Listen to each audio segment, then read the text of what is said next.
everyone. I know I haven't done a video in a very long time. But I am back and we do have a new story.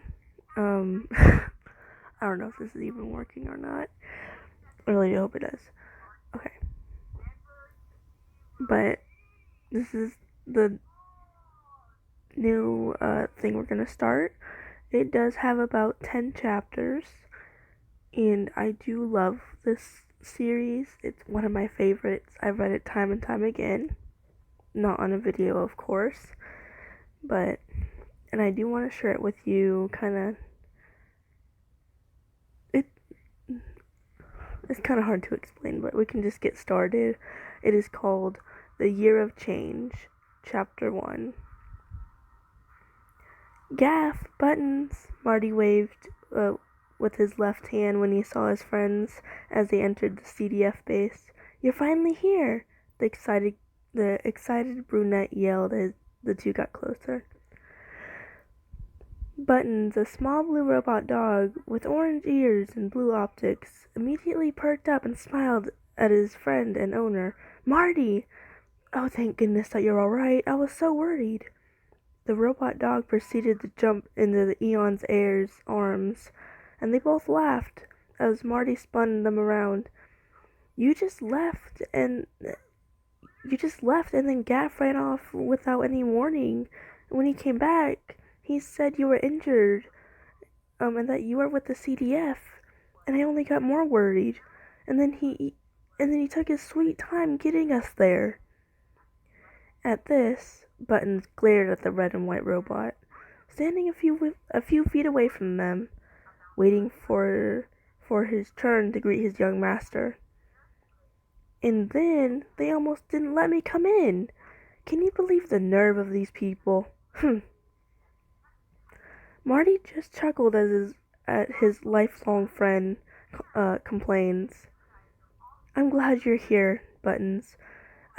It's been so boring without you," said Robot, puffed up proudly. "Well, of course, I am the most entertaining person you know." The boy only chuckled as he puts Buttons down. Goodness. Turning his attention to his waiting guardian, almost on cue, Gaff fell on one knee in front of him, his sword over his center core, a mix between a knight kneeling before his lord and a samurai respectfully bowing his head. "Young Master Marty," he greeted respectfully. Marty still felt embarrassed with the respect Gaff showed him, even when he was treating him like a kid on a tantrum. But that wasn't the reason behind his blushing cheeks this time. It's something he noticed not too long ago. Actually, he noticed it and finally realized what it was just a couple days ago. While he was in a checkup with a doctor after his unexpected fight against Khan and Gaff was in there with him to make sure no harm came to him.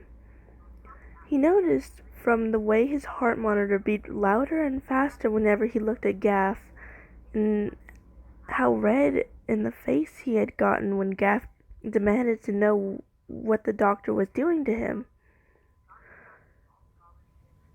to cause him distressed in rather threatening manner, or how hot he had become when the doctor had requested that he take off his shirt to check his ribs to make sure nothing was damaged. He had to take his shirt off in front of Gaff. Marty had just wanted to die right there and then, to be swallowed by the earth and never to be seen again. The doctor, bless him, seemed to realize the source of his discomfort and managed to get Gaff to leave the room. The doctor then contacted said man and briefed him about Gaff's arrival before returning to his patient. Marty was immediately relaxed again, but his reaction couldn't leave his mind. The final clue he needed to get him to understand what he felt was the sorrow he felt when Gaff told him he needed to leave for a few days. He had stood outside of the base for an entire hour, watching as Gaff disappeared into the desert before Allie called him in for lunch. If none of these were a good enough clue, the joy he felt now and the fluttering in his stomach were a dead giveaway. He had a crush on Gaff. Actually, while he may not know Love personally, Marty was willing to bet his fist that it was a lot more than some silly little crush. He asked Allie what a crush felt like, and she explained that it was when you really like someone, but that it'll pass with time, and you usually don't forget about it in the end. And you usually do forget about it in the end, sorry. Instead of staying a friend with the person. Instead staying a friend with the person. Sure, it sometimes turns into love, but the former is much more often with crushes. Marty had a feeling that this thing for Gaff won't be fading anytime soon. He wasn't sure what made him think like that, but he knew in his heart. You know, you can stop with the formalities, Gaff, he said to the robot with a smile, fighting the urge to look away in order to hide his blush. It's really weird, he winced, realizing what he had implied and moved to correct himself, but Gaff just nodded and got up. I understand. You are still not used to this, and thus uncomfortable with such gestures. I'll try to tone it down. Marty sheepishly rubbed the back of his head. I just kinda don't want to feel like we're miles apart because of formalities, you know? He moved from rubbing his head to twiddling his index fingers, not daring to meet Gaff's yellow optics. We're friends and all. The Eon family's guardian's yellow optics flashed brighter for a brief second, probably in surprise before nodding. I understand, and I'm honored, Master Marty. I, too, feel joy in being your friend and comrade. Marty smiled at his guardian and turned to walk further inside the base. Come on. I think that they want to talk to you. Gaff nodded and walked deeper into the base, heading towards the chief's office, where Magnum and Violet were going to greet him, along with the chief and his SIC. When they parted ways, Marty proceeded to smash his head against the metal walls, as Button watched him. I'm such an idiot, he said with each time he hit his head. Is something wrong, Marty? A gentle female voice said as Allie stuck her head out into the hallways from inside the room against which wall Marty has been hitting his head on. Yeah. What did you think that wall ever did to you? Buttons chimed in as Marty sighed. Really not in the mood for his metal friends at times poor humor. Are you alright? The brunette asked again as she fully stepped into the corridor in her new pink dress and boots, worry all over her face. Marty looked into her emerald eyes and knew he'd cave and tell her. Can we talk about this somewhere more private? The boy asked nervously, looking down both sides of the corridor as if someone was going to jump out and attack him. I'd rather not. I'd rather no one else overhear, and you guys have to promise to keep this a secret. Buttons made a motion with his paws, and though he was locking up his lips, while Allie gestured them into a room she just exited. My lips are sealed. Whatever you tell us, Marty, I swear no one will hear about it from me. I'll stay quiet, even under torture. The two children shook their heads as the robot continued rambling on, more than used to his inability to just shut up. So what's been eating at you these past couple of days, Marty? Ellie gently asked as she sat at her work desk chair and Marty tiredly plopped onto her bed and Buttons beside him. You look pretty stressed. Allie, remember when I asked you about the whole crush thing? The girl nodded, and while Buttons looked on between them in slight confusion. Well, do you think it's possible to skip that stage and just fall in love with someone? The genuine blink at her friends perplexed. Well, I guess I heard that there are even instances. Oh, I don't know, where people fall in love with each other the first time they see one another. That's called love at first sight. So, yeah, I think it's possible to not have a crush on someone, but still fall in love with them. Do you think it matters who we fall in love with? The yellow and blue clad boy asked, once again playing with his fingers out of nervousness. I don't think gender should count, if that's what you mean. The pink-clad girl shrugged. You can't control who you love, even if it's a robot? Both his friends blinked at him in confusion, and there was an awkward stretch of silence as they tried to comprehend what Marty had just said. Finally, Allie spoke. Yes, even if it is a robot. I mean, they have as much personality as we do, and some of them are pleasing, so why not? Marty seemed to relax slightly at that, and Buttons finally joined in on the conversation. Wait, does that mean that you like some of the robots here? Marty nodded, his head sheepishly. Well, why didn't you tell me? Let's go win over her heart. I'm sure she'll be honored to have Eon's heir liking her. It's not her, and it would make things awkward if I confessed, Marty said before Buttons could jump off the bed and run off to try and find his love interest. The dog in question turned around and gaped at his friend. Don't tell me it's Captain Magnum, as the blue dog exclaimed. I heard from Gaff he's big and strong and pretty much a war machine. At the mention of the red and white bot's name, Marty found himself blushing again. Buttons took it the wrong way. Oh no. It's Magnum, isn't it? No. He's a federal agent. They won't allow the relationship, and Marty will die of a heartbreak. The little robot suddenly flung himself at his owner, nearly knocking him over. My poor Marty. Buttons, it's not Captain Magnum, Marty yelled as he pried his friend off his face. Blue Optics blinked at him. It's not? Then who is it? Allie was the one who answered. It's Gaff, isn't it? Marty blushed as red as Tony's paint job and nodded. Oh, Marty, the girl said fondly. I'm sure Gaff would be honored to have your affections. Of course he would. I'm his master, the boy bitterly groaned out, looking away from his friends. Buttons and Allie exchanged looks, not really knowing how to deal with this.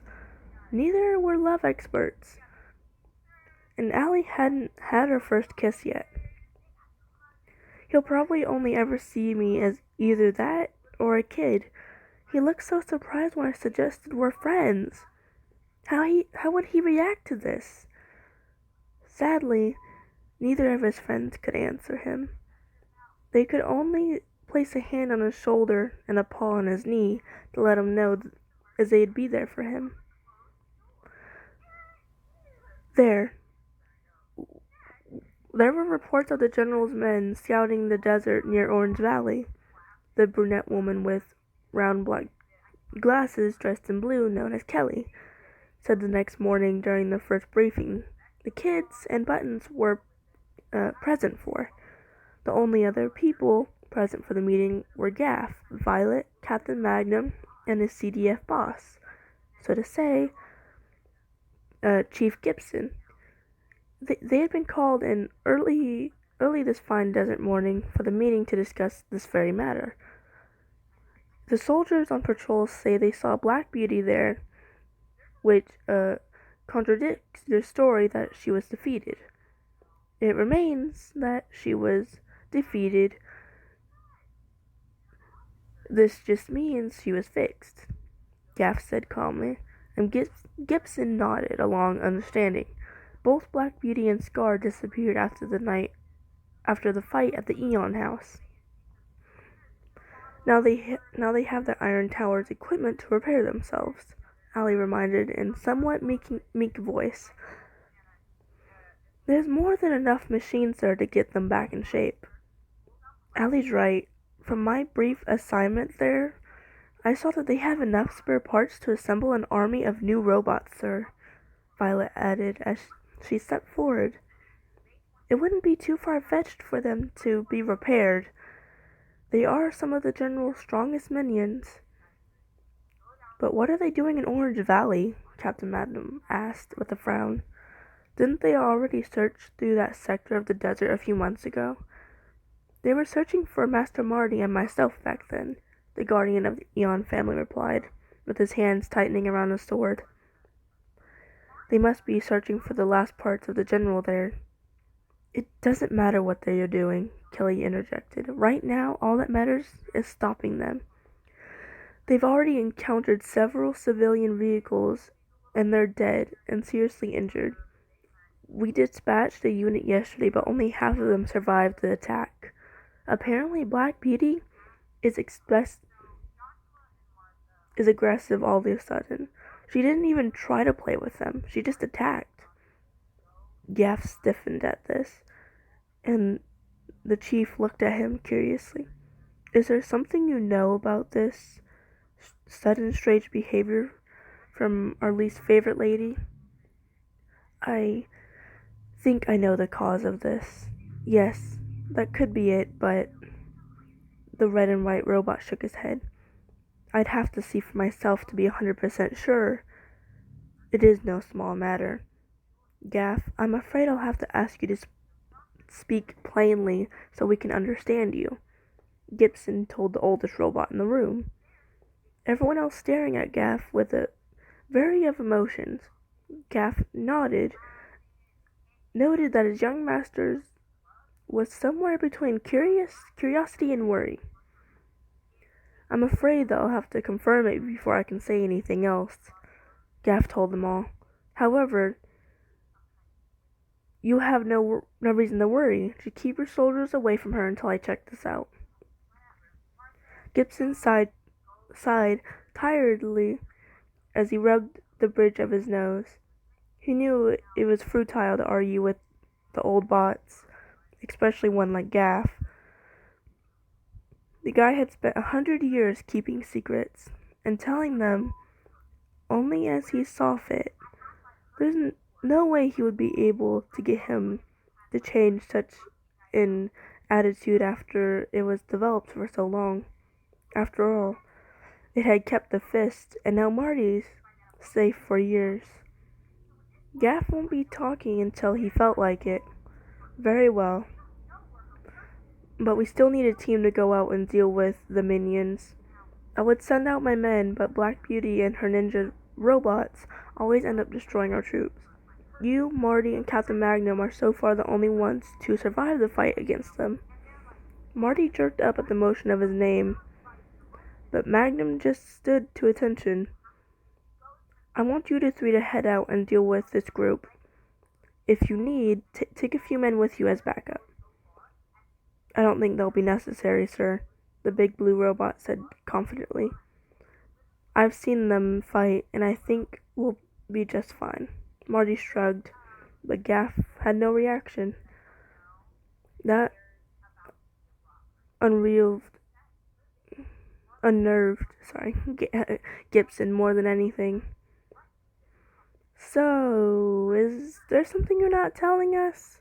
Marty asked of his guardian after they and Captain Magnum had spent hours searching around the desert that falls under Orange Mama's territory. I mean, you must suspect something if you want to confirm it, right? Gaff didn't look at his master, instead keeping an eye out for any enemies that might want him harmed, as he answered. I do, and I mean it, and I meant it when I said you have nothing to worry about, but I might. I usually measure this time by her attacking me more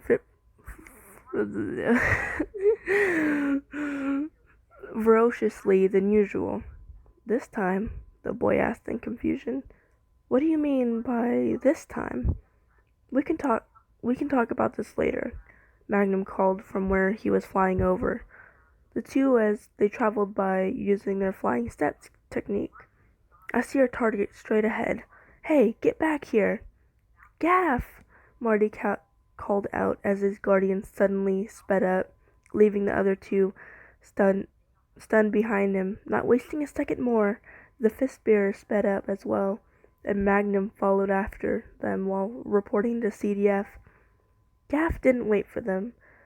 Using his head start to be the first to attack the black ninja robots. Like every other time, the minions stood no chance against the warrior and his and his dragon sword. No matter the number of the attackers that went at him, Gaff cut them all down with minimal use of chi. However, that changed when a flurry of knives flew towards him. Gaff put up his sword and deflected most of them, avoiding the rest. But while he was dodging, a black form hurled itself at him. He lost his footing and slammed into the ground. The thing's weight pinned him down quite effortlessly. Gaff! Marty cried out in fright when he saw the red and white robot go down, hurrying up towards the battle, only to be stopped by the ninjas as they threw their weapons at him. He glared at them as he activated the fist and started punching his way through to Gaff. Magnum had to land and help out as more and more ninjas kept coming at them. Thankfully, between Marty's fist and Magnum's cannons and other weapons, they soon made it to where Gaff was, praying he was fine. To their surprise, the female robot didn't have her daggers out and was instead trying to unclaps a certain plating on Gaff's chest. Still straddling him and fighting off his attempts to buck her off, Gaff, for his part, had an expression on his face that suggested he had smelled something foul and was going to be sick, as he tried to push off his adversary off. But Black Beauty wasn't budging. She suddenly lost interest in plating and caught the Eon family's guardian by the wrist, leaning in close to his face. You've been denying me your coating for over 100 years, Gaff. I'm getting impatient, she hissed, in a sickening tone. Gaff's yellow eyes narrowed further, and with one mighty push, he unseated Black Beauty from her perch. Gaff immediately took up his sword and made a slash at her. The robot hissed as her plating was cut and glared with her reddish optics while drawing her knives. Marty reacted before he could properly think and thrusted his fist towards the enemy, letting his chi hit her and push her away from Gaff. Magnum saw the opening and fired his missiles at her. Black Beauty recovered enough to dodge most of them, but one still hit her midsection and another her left arm. Marty landed beside the Gaff, looking at him in concern, especially when chocolate eyes landed on the stomach marks of his chest plate. Are you alright? I am fine, Marty, the robot replied, looking momentarily over to his armored master and checking for any possible enemies.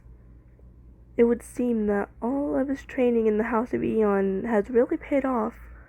There was barely any hint of him getting hit by most of the numbered of the general's army. However, they're not that strong either. Now that Marty had training and control over the fist, the ninjas won't ever be a problem for him. I see you defeated your bout of enemies. He noted the fallen back bodies with pride. You did good. Marty flushed at the praise and was thankful for his armor at the moment, since it covered his face and covered his whole face and prevented Gaff from seeing his reddened cheeks. However, before he could say anything, Gaff was pulling him towards himself and jumping out of the way of 3 knives while holding him close. They both looked over to Black Beauty when they landed to see her glaring death at them while 2 of her subordinates helped her stand. I will get your coating this year, Gaff. Mark my words. And with that, they ran off, leaving the ancient robot with his master and a CDF agent, both of whom were very confused at the moment. What was that? Magnum asked as he walked over to the 2 red and white armored figures. Marty shrugged his shoulders and looked up at Gaff. Gaff? The swordsman gave no answer. No.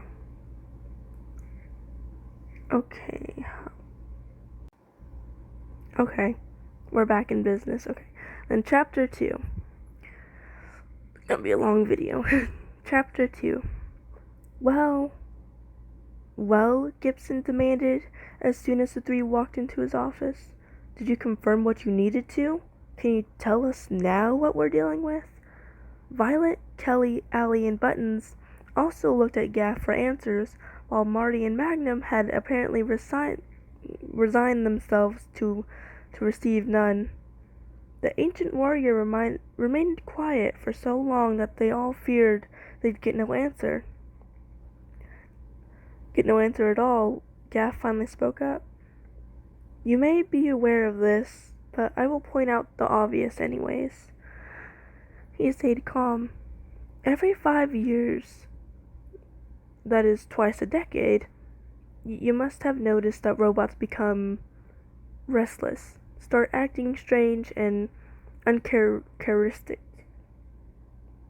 For an entire month, everyone but Marty, who had only lived around Buttons and Jimmy's helper robots until recently, nodded in agreement. And most of you are probably aware that because of our restlessness unsettles you, you humans become fidgety as well.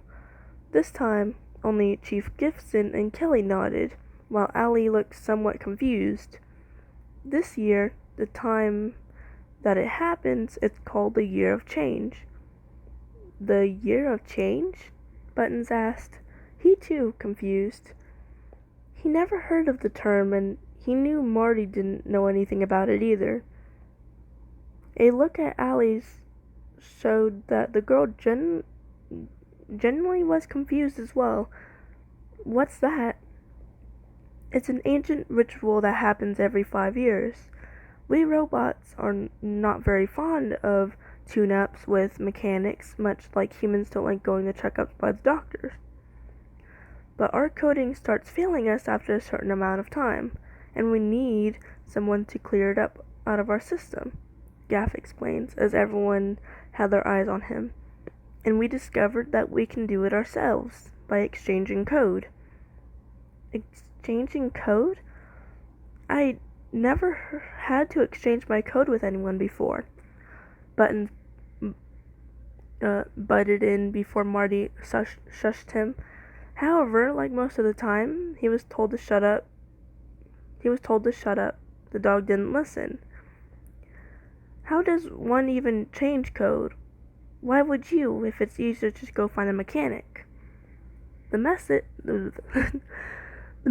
was thought up in times of war, the red and white robot reminded in slightly scolding tone. Humans weren't allowed anywhere near the Gigantors, and later we were fighting against the general and his men. We never knew if someone was working for them or was really on our side. It was too risky to have a mechanic around that could tamper with our code and change our loyalties and personalities. And even after the war ended, robots started becoming loyal to this or that group. Here in CDF, where you are isolated and you have a mechanic without fearing he will turn your soldiers against you. I can assume you that people like Duke von Reimer wouldn't risk it with his robots.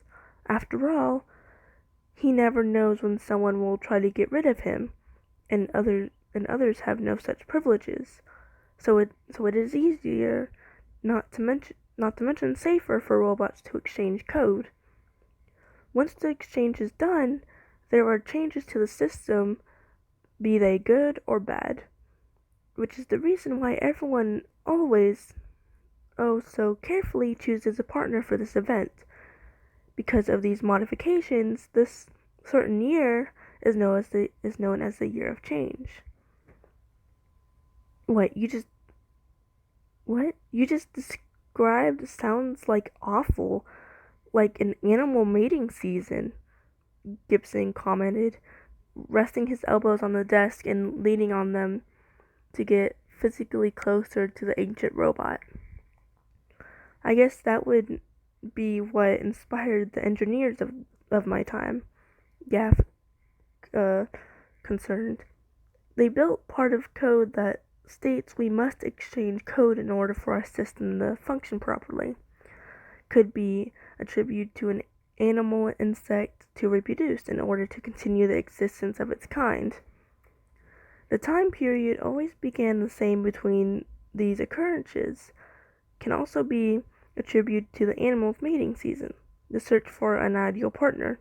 Yeah, we get it, Buttons once again interjected, seemingly uncaring about something that should be more important part of his own life as a robot.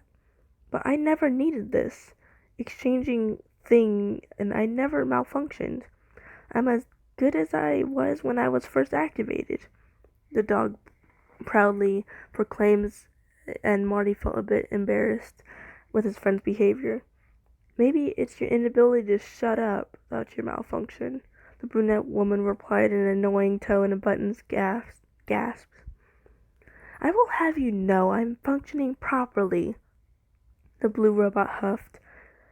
It is mostly the warrior types that absolutely need this year of change system. Gaff intervened before the two could really get going. You are not a fighter. Your loyalty will not truly matter in war. Hey, are you saying I'm insignificant? Why I added to... Are you going to fight the general and his men? Silence met his answer, and Gaff returned to the topic at hand. I'm not saying that the loyalty of other robots is not important, nor am I belittling it. I am saying that warriors are dangerous if they don't participate in the year of change. Dangerous? How?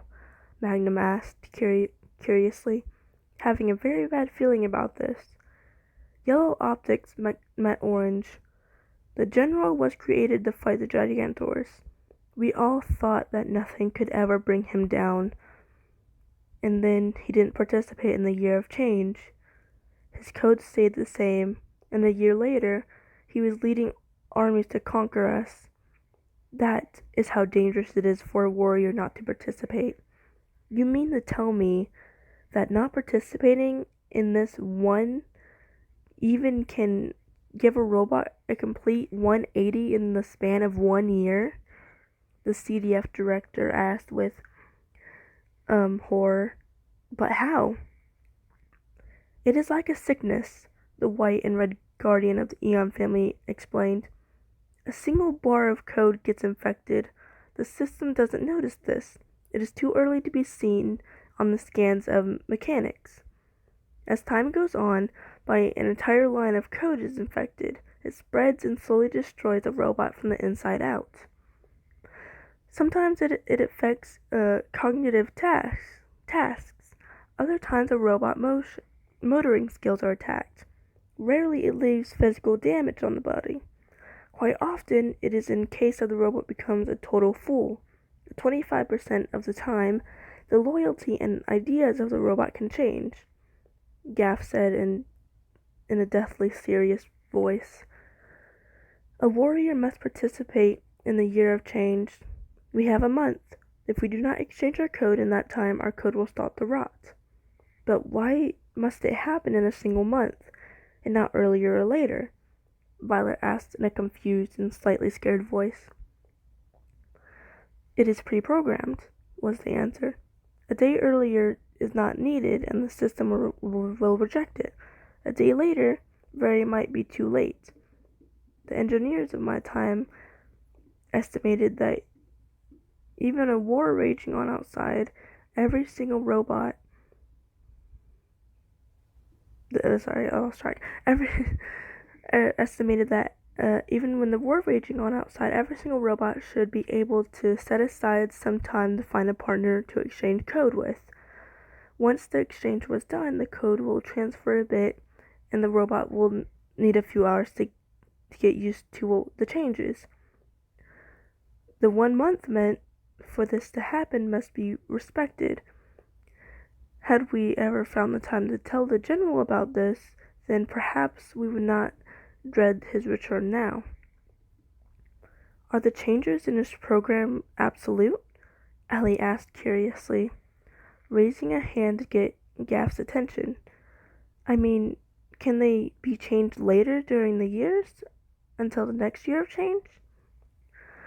The changes, the new code from a partner cannot be deleted, Gaff replied, which is why we search for an ideal partner, or someone we know and trust, because the other code could very well shift our personalities and loyalties too. So why did Black Beauty attack you like a savage beast if you're not supposed to avoid exchanging code with an enemy? I guess despite all the insults she throws my way, she somewhat respects me. She's been after my code for over 100 years. My condolences, the dark blue robot told the guardian of the fist, and it was almost comical. You said it was both easier and safer to exchange code rather than have an engineer do it, the chief demanded, to the old robot's attention. Why do you say that when you've spent the last half hour informing us of all the dangers it brings? And here, where I've already stated you know your scientists are loyal to you and will not tamper with your robot's code to turn them against you. You can have some lasers working under controlled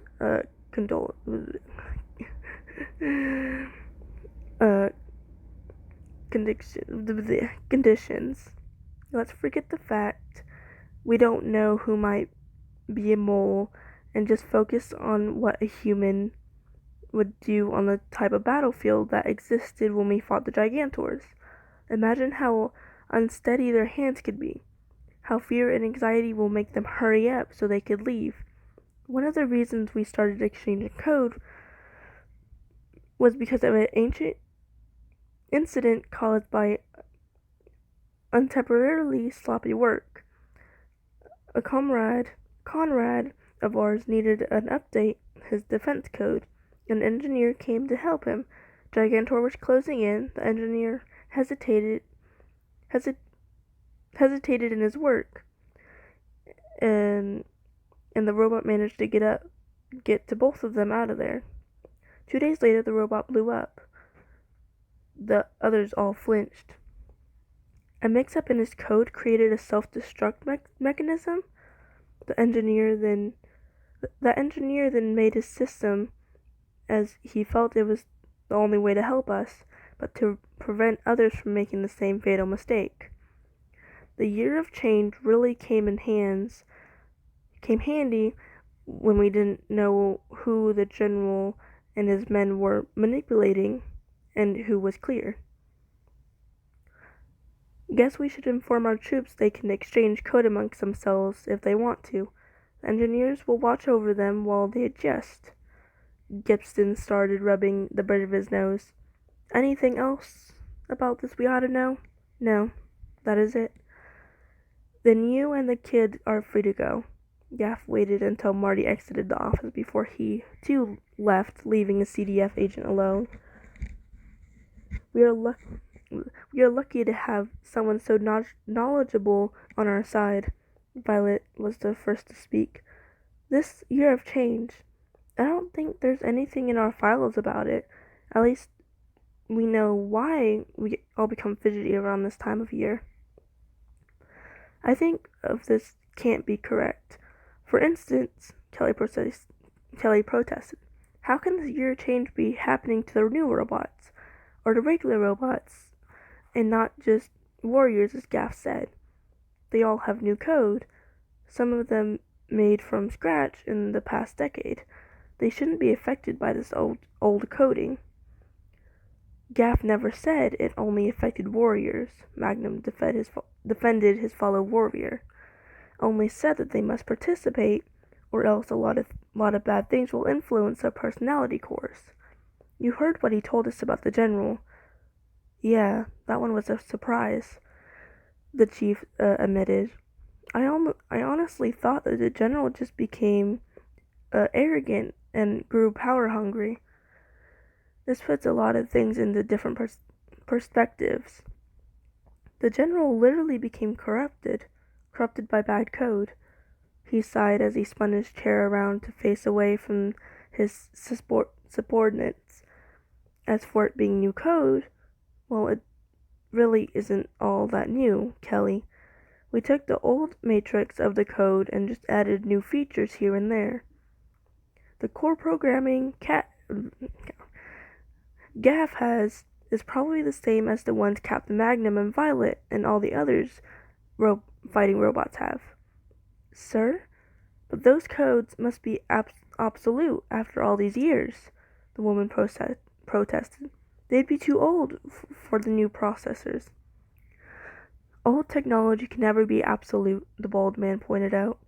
Just look at the general. Look at the Fist of Eon. We can repeat none of those. The weapons Black Beauty, Scar, and Gaff use are also way beyond us. Despite being over 100 years old, and then ignorant people and call those old parts and scrapyards absolute. The woman looked thoroughly chastised. Yes, sir. Go brief the other agents of this year of change. You are dismissed. The two robots saluted, and Kelly sighed as she exited the room. Things were bound to get only stranger around here. Hey, Gaff, Buttons called as the little group went towards Marty's room. The kids, being kids, wanted to go outside for a while, since it was a nice day. Marty, however, left his bag in the room, and now refused to go out without it. Gaff, being the ever-loyal guardian, was accompanying him and Buttons while Allie went to check up on something in her own room before meeting them outside. How come I never needed to exchange code? I would guess that it was because you're a smaller robot, the cape-wearing guy said. In any case, civilians usually don't need to change their code for up to 3 years of change to pass them by. After that, it is recommended. So how do you exchange code? Marty wondered, casting a glare at Gaff over his shoulder before looking ahead. He had the strangest notion that he was going to make a fool out of himself if he didn't concentrate extra hard on what was in front of him. He would rather not look like a fool in front of Gaff. Of all people. Every robot has a small compartment in their chest, hidden by armor or accessories, behind which hides a small cable. It has a fork and 2 small ports to match the fork. These cables are connected when 2 robots are exchanging code. Most say it is a pleasurable feeling. Oh, wait. Marty suddenly turned around and nearly slammed in the Gaff's chest with his nose. He nervously took a step back and tried his hardest not to blush, as red as his protector's cape. You said most say. Does this mean you don't think it's pleasurable? Gaff suddenly looked away very quickly, surprising the boy with the jerky moments. So unlike the grace and of his ancient robot's movements. And Marty would know, since he's been spending more and more time looking at the swordsman. It's not that. Huh? Then what is it? The brunette asked curiously. Gaff stole a glance at him before looking away again. Marty got the strangest thought that Gaff was acting as though he were embarrassed, and that it was kind of cute. Okay, I did not think that I, I did not just think that Gaff. Okay, I did not just think that about Gaff. Gaff's not cute. More handsome? Okay, I need to stop now. You know you can tell me, right, Gaff? I promise I won't tell anyone. It's not that I don't trust you, Master Marty. Gaff reassured smoothingly, and finally looked back at the successor of the fist. It's just that what I'm about to tell you could negate everything I told the others back there. But it's an isolated case, or at least it has been for the past century or more. Okay, the brunette said, a bit uneasy. He really didn't know what to expect. You see, Master Marty, I never felt the need to participate in the Year of Change. When no reaction came from his, he elaborated. That is, I never needed to exchange my code. It never needed a boost from another coding. What I'm saying is that I've never exchanged my code with anyone, and my system never gave out. What? Buttons and Marty exclaimed, just as they rounded the corner. As Marty had expected, he managed to hit his shoulder against the corner of the wall and stumbled like Bambi on ice. So much for not looking like a fool in front of Gaff. Buttons quickly picked up his mouse off the floor and did what he was best at.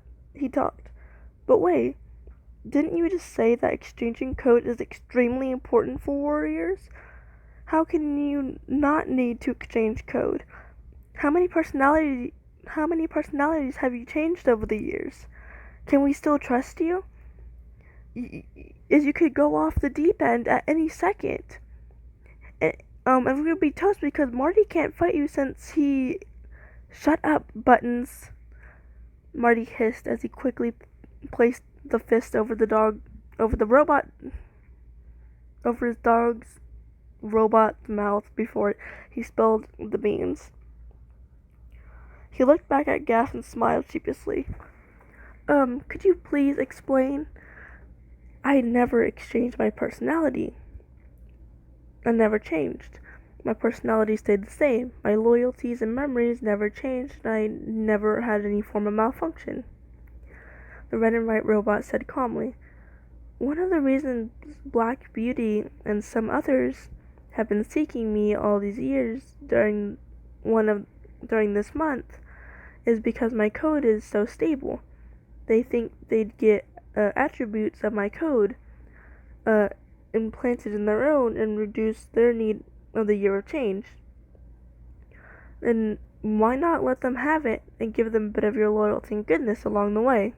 Buttons asked as he managed to pry himself free from Marty's hand. It could solve a lot of our problems, you know. The exchange of code is an intimate act that demands the utmost trust between the between the partners, Gaff replied. Not to mention that it is a double-edged sword. Just as they get a part of my code, I'd get a part of theirs as well. I would never forgive myself if some stray piece of foreign code interfered with my duty to protect Master Marty, or even worse, with my loyalty to him. Marty blushed at the prospect, but shook his head and refocused back on the conversation at hand. But how is that possible? I mean, you really stressed it out that the code gets corrupted after a certain amount of time. I am unsure myself, Gaff admitted, with a shake of his head. Master Eon always said that my code was meant for some greater things, and that it had a greater purpose. I guess guarding the fist for 100 years could be it, but I somehow doubt that. Marty had to agree with that. Gaff was smart and could have probably found out the right partner every time. The thought made him frown in what he knew to be jealousy, but he shook it off. He had no right to be jealous. It wasn't like he and Gaff can even be together or anything, and Gaff probably only really did see him as a kid he has to protect. I bet he'd be happier if I was Eon. And he knew he wasn't being fair towards his guardian with such thoughts, but he couldn't help it. He's still just a kid. Kids get jealous and selfish sometimes. Great. Now I'm thinking about myself as a kid too. How am I supposed to get Gaff to stop looking at me as a child if I think of myself as one? It wouldn't even matter anyways. If I'm not a kid, I'll still be his master before anything else, he thought with a sigh. Don't concern yourself with this, Master Marty, Gaff suddenly said as he placed a hand on Marty's shoulder. I'm sure the reasoning will clear itself up before we know it, but for now, I believe we should meet with your friend before she waits too long. It is rude to make a lady wait. You're right. I completely forgot about Allie. The heir to the fist exclaimed as he grabbed his head before running off in the direction of his room. Buttons running after him and yelling at him to wait. Gaff just shook his head fondly. What an interesting master he had. Goodness. Well, there's like 9 chapters, I believe, so we're gonna finish this in a different video. Yeah. Okay. Yeah, we're gonna finish it in a different video. Thank you all so much for watching, and I hope you all have a very good day. Thank you all for watching and have a good day. Please like and subscribe if you want more.